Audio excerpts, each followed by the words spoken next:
हाँ जी, नमस्कार साथियों। मेरा नाम एडवोकेट के राज भैरव है और आज हम अन्य राजवंश के बारे में चर्चा करेंगे। और यदि आप फ्री में जो नोट्स पाना चाहते हो, चाहे वो आईएएस के लिए हो, चाहे राजस्थान के किसी भी स्टेट एग्ज़ाम के लिए हो, राजस्थान के जो स्टेट एग्ज़ाम है, for example Patwari, video, fourth grade, third grade teacher, second grade, first grade, assistant professor, ठीक है, और असिस्टेंट प्रोफेसर के साथ साथ में एपीओ, असिस्टेंट प्रोसिक्यूशन ऑफिसर, जो लॉ के रिगार्डिंग होता है। तो जो भी आप XYZ राजस्थान के रिगार्डिंग यदि आप कंटेंट पाना चाहते हो तो आप टेलीग्राम चैनल को फॉलो कर सकते हो, ठीक है। तो बिना समय ख़राब करे शुरू करते हैं, ठीक है दोस्तों। और अन्य राजवंश, निम्न में से किसने अपने आप को हिंदुस्तान का बादशाह निम्न में से किसने अपने आप को हिंदुस्तान का बादशाह नाडोल में जनवरी 1681 में घोषित किया था? तो वो था शहजादा अकबर। वो कौन था? शहजादा अकबर। औरंगजेब ने मेवाड़ पर सेना अपने बेटे शहजादा अकबर के नेतृत्व में शहजादा अकबर के नेतृत्व में भेजी। मेवाड़ में औरंगजेब के विद्रोही राज सिंह व दुर्गादास थे। औरंगजेब का पुत्र शहजादा अकबर मेवाड़ के शासक राज सिंह की ओर मिल गया। कूटनीति के प्रयोग से औरंगजेब ने शहजादा अकबर को राज सिंह से दूर कर लिया, ठीक है, राज सिंह से दूर कर लिया। लेकिन औरंगजेब के इस अभियान के दौरान मेवाड़ का शासक राज सिंह की 1680 में मृत्यु हो गई। किसकी मृत्यु हो गई? राज सिंह की। किसकी मृत्यु हो गई? राज सिंह की। और औरंगजेब के पुत्र शहजादा अकबर ने 1 जनवरी 1681 को नाडोल यानी पाली में स्वयं को भारत का सम्राट घोषित कर स्वयं के नाम के सिक्के और खुतबा जारी किया। नेक्स्ट क्वेश्चन, कतिपय राजपूत शासकों में किन्हीं दो का चयन करें जिन्हें मुगलों का सहयोग किया है, ठीक है। तो वो है, एक तो है राणा सांगा, ठीक है। तो राणा सांगा ने सहयोग किया था, तो जवाब है नहीं, ठीक है, राणा सांगा ने सहयोग नहीं किया था। दूसरा है चंद्रसेन ने सहयोग किया था, नहीं। फिर किसने किया था? मान सिंह ने किया था, राय सिंह ने किया था। तो आंसर है 3 और 4, ठीक है। जयपुर के कच्छावा राजा मान सिंह व बीकानेर के राठौड़ शासक राय सिंह ने मुगलों का सहयोग किया था। सन 1777 में सामंत सिंह के द्वारा हाथों पराजित होने के बावजूद डूंगरपुर राज्य की स्थापना की गई थी कीर्तिपाल चौहान के द्वारा। 1177 में लगभग जालोर के चौहान शासक कीर्तिपाल से पराजित होने के बाद मेवाड़ के गुहिल वंशी के शासक सामंत सिंह मेवाड़ का राज्य छूट जाने पर दक्षिण की तरफ वांगड़ में आकर 1178 ईस्वी में आसपास गुहिल वंश के राज्य की स्थापना की और वर्धपटक बड़ौदरा को अपनी राजधानी बनाया, ठीक है। नेक्स्ट क्वेश्चन, राजा बहादुर सिंह शेखावत कहाँ के राजा थे? खंडेला। 1720 में बहादुर सिंह खंडेला की राजगद्दी पर आसीन हुए। उन्होंने औरंगजेब की धर्म विरोधी नीतियों का विरोध किया, ठीक है, धर्म विरोधी नीतियों का विरोध किया, ठीक है दोस्तों। जैसलमेर में 1505 ईस्वी में वहाँ के शासक लूणकरण के समय अर्ध साका हुआ, क्योंकि इसमें केसरिया तो हुआ किंतु जौहर नहीं हुआ। अर्ध साका, यह साका महारावल लूणकरण के शासनकाल में हुआ था। इसे अर्ध साका कहा जाता है। इसे क्या कहा जाता है? इसे अर्ध साका इसलिए माना जाता है क्योंकि इसमें वीरों ने केसरिया बाना तो पहना, लेकिन पर्याप्त समय न होने के कारण महिलाओं ने जौहर नहीं किया। अंततः राजपूत वीरों ने अपने हाथों अपनी ही तलवार से उन्हें मौत के घाट उतार दिया। अर्ध साका हुआ था जैसलमेर में। कहाँ हुआ था? जैसलमेर में। जाट वंश का 18वीं शताब्दी के मध्य में किन भूभागों पर आधिपत्य था? तो भरतपुर और धौलपुर। 18वीं शताब्दी के मध्य में राजस्थान के पूर्वी भाग, राजस्थान का पूर्वी भाग का मतलब राजस्थान का पूर्वी भाग, देखो ये है राजस्थान, तो ये नॉर्थ, साउथ, ईस्ट, वेस्ट, उत्तर, दक्षिण, पूर्व, पश्चिम। तो राजस्थान के पूर्वी भाग, विशेषकर भरतपुर और धौलपुर के जाट, विशेषकर भरतपुर और धौलपुर के जाट वंश का शासन था। इनके उत्तराधिकारी बदन सिंह को जयपुर के नरेश स्वाय जय सिंह ने डी की जागीर और ब्रजराज की उपाधि दी। इनके पुत्र सूरजमल जो जाट जाति के प्लेटो यानी अफलातून के सोदर के निकट भरतपुर के दुर्ग का निर्माण करवाया। इनके पुत्र जवाहर सिंह की विदेशी लड़ाकों की एक पेशेवर सेना बनाई। इनके उत्तराधिकारी रणजीत सिंह ने 1803 में अंग्रेजों से संधि करी यानी ट्रीटी करी। ठीक है दोस्तों, नेक्स्ट क्वेश्चन, महाराजा सूरजमल किस राज्य के शासक थे? तो वह राज्य था भरतपुर। वह राज्य कौन सा था? भरतपुर। जाटों के अफलातून राजा किसे कहा जाता है? तो वह सूरजमल को। सूरजमल किसके बेटे थे? तो सूरजमल थे बदन सिंह के। किसके बेटे थे? बदन सिंह के। जवाहर सिंह व रणजीत सिंह किस रियासत के शासक थे? तो वह थे भरतपुर के। निम्नलिखित में से कौन प्रतापगढ़ का शासक नहीं रहा? तो वो था राजा रणजीत सिंह। महाराजा सूरजमल का अन्य नाम कौन सा था? तो वो था सुजान सिंह। भरतपुर के महाराजा सूरजमल सिंह के बचपन का नाम सुजान सिंह था। 1947 में स्वतंत्रता और भारत के विभाजन के समय राजपूताना की रियासतों के अधिकांश क्षेत्र समस्या मुक्त रहे, लेकिन निम्नलिखित में से किस राज्य में व्यापक स्तर पर हिंसा हुई? तो वो थे भरतपुर। तालाब शाही धौलपुर का निर्माण जहांगीर के किस मंसूबदार ने करवाया था? तो उसका नाम था सलेह खां।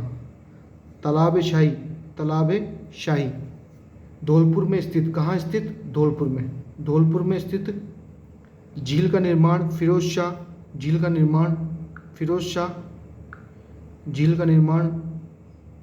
शाह द्वारा 1286 ईस्वी में किया गया था। इस झील के ऊपर सन 1622 ईस्वी में एक भव्य इमारत है जिसका निर्माण शाहजहां के लिए जहांगीर के मनसबदार साले खान जिसका नाम सलेह खां भी है उसने करवाया था। आजकल यह विश्राम गृह के रूप में काम आ रही है। धौलपुर जिले में स्थित पंचकुड़ को तीर्थ स्थलों का भांजा कहा जाता है। धौलपुर के पास निम्नलिखित पर्यटन स्थलों में से किसे 1617 ईस्वी में राजकुमार शाहजहां के लिए शिकार स्थल शूटिंग लॉज के रूप में निर्मित करवाया था? तो वो था तालाब शाही। निम्नलिखित युद्धों को सही तिथि क्रम में रखते हुए सही उत्तर का चयन कीजिए। ठीक है, तो सबसे पहले खानवा का युद्ध कब हुआ था? 27 में हुआ था खानवा का युद्ध। ठीक है, 27 में हुआ था। ये देखो, ये कब हुआ था? 27 में। तो मैंने इसे ट्रिक से याद करके रखी थी भाई, खानवा का युद्ध हुआ था 27 में। खानवा का युद्ध कब हुआ था? 27 में। कब हुआ था? 1527। और हल्दी घाटी का युद्ध पता है मुझे कि हल्दी घाटी का 76 में हुआ था। कब हुआ था? 76 में, 1576। ये फेमस युद्ध है। तो भाई बटनेर का युद्ध मुझे आइडिया नहीं था, तो बटनेर का युद्ध बताया इसमें कि 98 में है। ठीक है, और सुमिलगिरी का युद्ध है 1544 में। तो जैसे एक आइडिया आप लगा सकते हो कि भाई एलिमिनेशन मेथड के थ्रू, ठीक है, कि भाई सबसे लास्ट में हल्दी घाटी का ही है, तो 76 में तो जैसे डी लास्ट में डी है, तो न तो चौथा होगा न तीसरा होगा, 1 और 2 में से होगा। तो सबसे पहले बटनेर का है 1398, फिर खानवा का 1527, फिर सुमिलगिरी का 44, फिर 1576 में हल्दी घाटी का। इस युद्धों का सही तिथिक्रम रखते हुए सही उत्तर का चयन कीजिए। खानवा का पता ही है आपको, 27 में हुआ था, 1527। ठीक है। सुमेलगिरी का आपको पता ही है, सुमेलगिरी 1544 में हुआ था, 1544 सुमेलगिरी का। तराइन का प्रथम युद्ध 1191 में। और बंटवाड़ा का युद्ध हुआ था 1761 को। तो इसका आंसर है 2। ठीक है। कौन टोक मुस्लिम रियासत का संस्थापक था? तो अमीर खां पिंडारी। कौन था? अमीर खां पिंडारी। कौन था? अमीर खां पिंडारी। टोंक राज्य का संस्थापक अमीर खां पिंडारी था, 1768 से 1834 ईस्वी में। ठीक है। किस शहर के भील शासक को पराजित करने के बाद जगमाल सिंह ने स्वयं महारावल का ताज पहना था? तो वो था बांसवाड़ा। महारावल जगमाल सिंह ने बासना नामक भील को मार करके 1530 ईस्वी में लगभग बांसवाड़ा के गुहिल वंश की स्वतंत्र रियासत की नींव डाली। निम्न में से राजस्थान के कौन से शासक राजवंश यादव राजवंश से संबंधित है? वो था भाटी। जैसलमेर पर शासन करने वाले भाटी वंश अपने आप चंद्रवंशी यादव श्री कृष्ण के वंशज मानते हैं। स्रोतों के अनुसार यादवों के ही एक वंशज भट्टी ने 285 ईस्वी में बटनेर दुर्ग का निर्माण करवाया। 285 से नहीं होना चाहिए, शायद 1285, आइडिया नहीं है, एक बार चेक कर लेना फैक्ट्स को। ठीक है। तो फिर बटनेर का दुर्ग का निर्माण करवाया, वहाँ अपना राज्य स्थापित किया।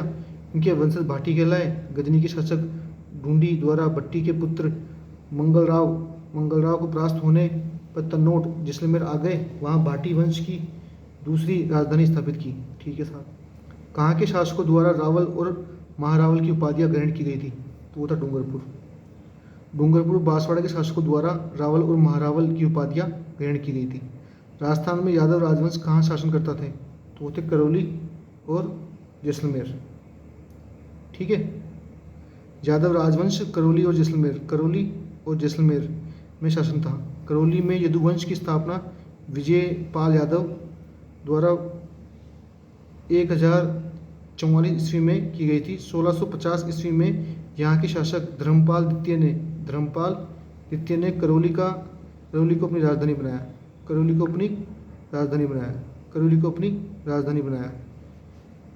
किसने करौली को अपनी राजधानी बनाया? धर्मपाल द्वितीय ने। ठीक है, धर्मपाल द्वितीय ने। राजस्थान पर आक्रमण करने वाला 16वीं शताब्दी में आरंभ में एकीकृत राज्य बनाने के लिए पहले मुगल सम्राट का नाम क्या है? तो वो था अकबर। राजस्थान पर आक्रमण करने वाले और 16वीं शताब्दी में के आरंभ में एकीकृत राज्य यानी इंटीग्रेटेड स्टेट, ठीक है, मतलब इंटीग्रेटेड स्टेट बनाने के लिए पहला मुगल सम्राट जिसने प्रयास किया तो वो था अकबर। ठीक है, जो सपना जिसने देखा, हालांकि बाबर के बाद में हुमायूं, भाई सबसे पहले बाबर और फिर बाबर के बाद में हुमायूं, लेकिन उस सपने को साकार करने में जिसने अपनी कमर तोड़ दी वो था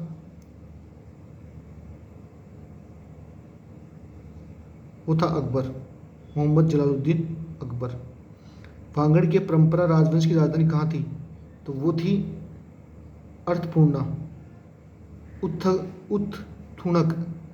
अर्थूणा वांगड़ परमारों की राजधानी थी, जिसके खंडहर परमारों का पराक्रम को आज भी प्रदर्शित करती है। कवि वर्ष की किसी राजा को दी गई थी?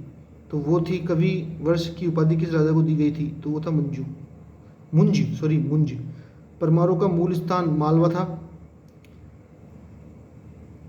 997 ईस्वी में मुंज परमार ने आहड़, चित्तौड़, चंद्रावती, किराड़ू, अर्थूना पर अधिकार कर लिया। मुंज की ख्याति एक विद्वान और विद्वानों के संरक्षण के रूप में है। मालवा के मुंज की जो ख्याति है वो विद्वानों और विद्वानों के संरक्षण के रूप में है। मालवा के प्रतापी शासक मुंज ने कवि वृष की उपाधि धारण की।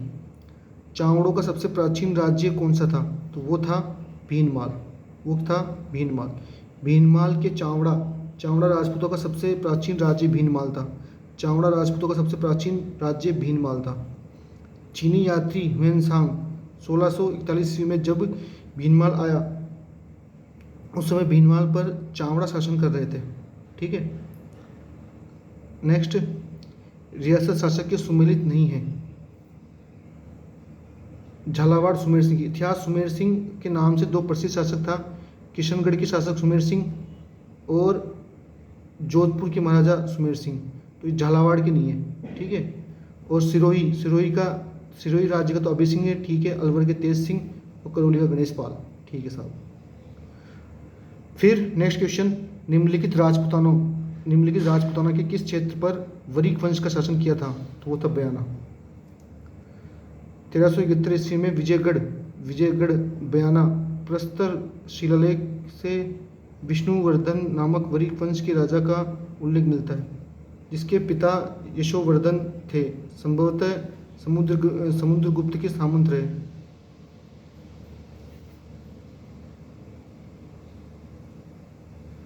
राजपूतों के नगरों और प्रासादों का निर्माण पहाड़ियों में हुआ, क्योंकि वहाँ शत्रुओं के विरुद्ध प्राकृतिक सुरक्षा के साधन थे। शत्रुओं की सुरक्षा हेतु राजपूतों ने नगरों और प्रासादों का निर्माण पहाड़ियों के ऊपर करवाया। पंडित हरिनारायण शर्मा को अलवर के किस शासक ने अपना सलाहकार नियुक्त किया? पंडित हरिनारायण शर्मा को अलवर के किस शासक ने अपना सलाहकार नियुक्त किया? तो वो था जयसिंह। वर्ष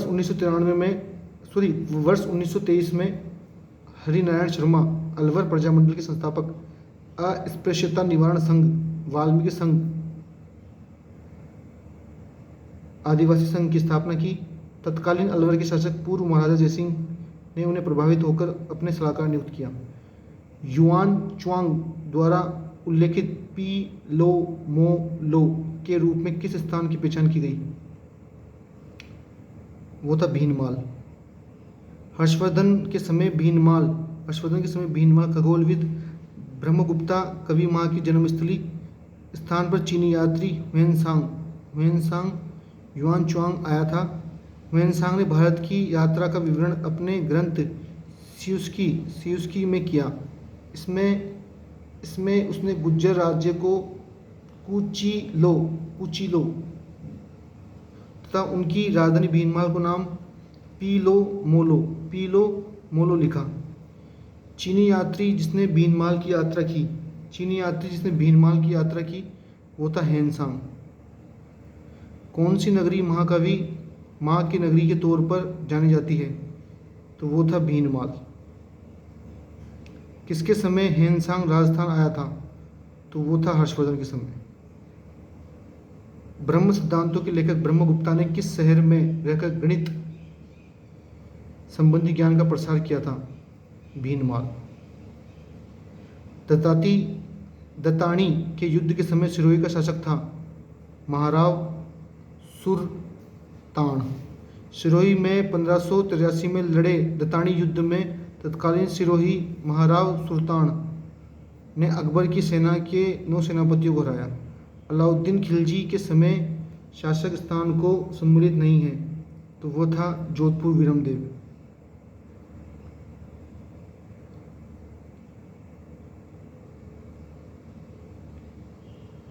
बूंदी रियासत के अंतिम अधिकारी शासक थे, वो थे महाराव राजा बहादुर सिंह।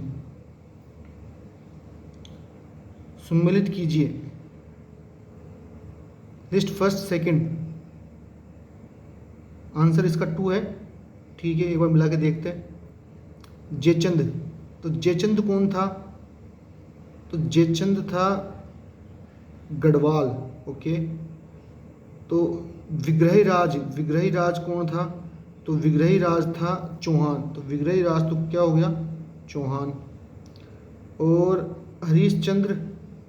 हरीशचंद्र जो था वो हो गया प्रतिहार, ठीक है। बप्पा रावल हो गया गुहिल। हाँ, बप्पा रावल तो फेमस है, गुहिल, ठीक है। जयचंद जो हो गया वो हो गया गढ़वाल, ठीक है। जयचंद जो हो गया वो हो गया गढ़वाल, ठीक है। और इसके बाद में बूंदी के जो शासक थे वो थे देव सिंह, जोधपुर के मालदेव, अजमेर के ईश्वर सिंह और रणथंभौर के गोविंदराज, ठीक है। मारवाड़ के राठौड़, मेवाड़ के सिसोदिया, महाराणा प्रताप वंशज। आमेर के कच्छावा, ये तो बहुत इजी है। और बूंदी के हाड़ा। देखो एक चीज़ मैं आपको बताऊं कि एक तो आमेर, ये कच्छावा, ये बहुत फेमस है, ये मोस्टली लोगों को याद रहता है। और मेवाड़ के भी सिसोदिया फेमस होते हैं, ठीक है। मारवाड़ के राठौड़ याद रखना, एक तो मारवाड़ के राठौड़ भी हैं और राठौड़ और भी है, ठीक है। तो मारवाड़ के राठौड़ फेमस है। और बूंदी के हाड़ा, बूंदी के हाड़ा, ठीक है।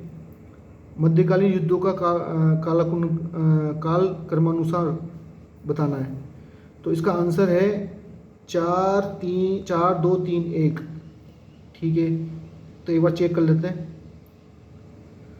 शामिल का युद्ध 1544 में, धर्मत का युद्ध 1658 में, सामूगुड़ का युद्ध 1658, देवराई का युद्ध 1659 में।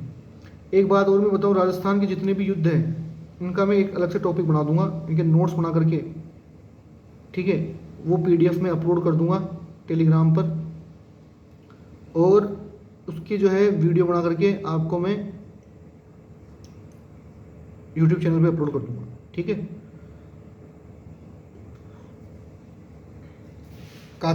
कतिपय राजपूत शासकों की सूची में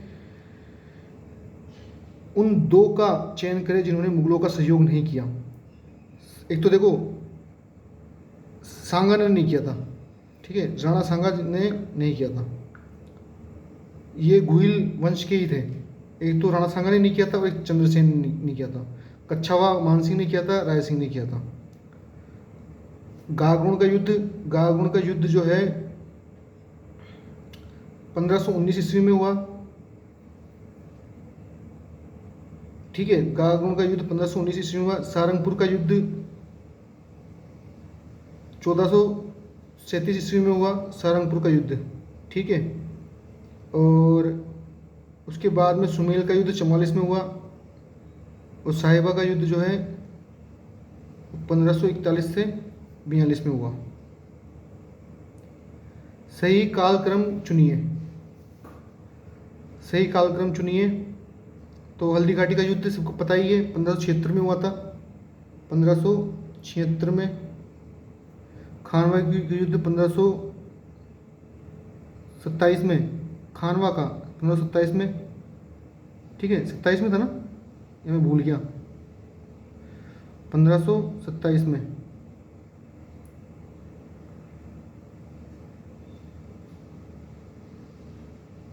खानवा का युद्ध 1527 में, ठीक है। तो खानवा का युद्ध हुआ था 1527 में। उत्तरायण सेकंड का युद्ध हुआ था आपके क्या नाम इसका, फर्स्ट तो हुआ था 1191 में और दूसरा हुआ था 1192 में। खानवा 27 में हुआ था।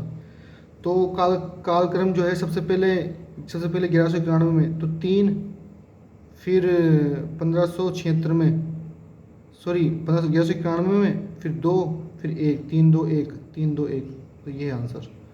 अधोलिखित युद्धों का सही कालानुक्रम बताइए। उत्तरायण का प्रथम युद्ध हुआ था 1191 में, हल्दी घाटी का युद्ध हुआ था 1576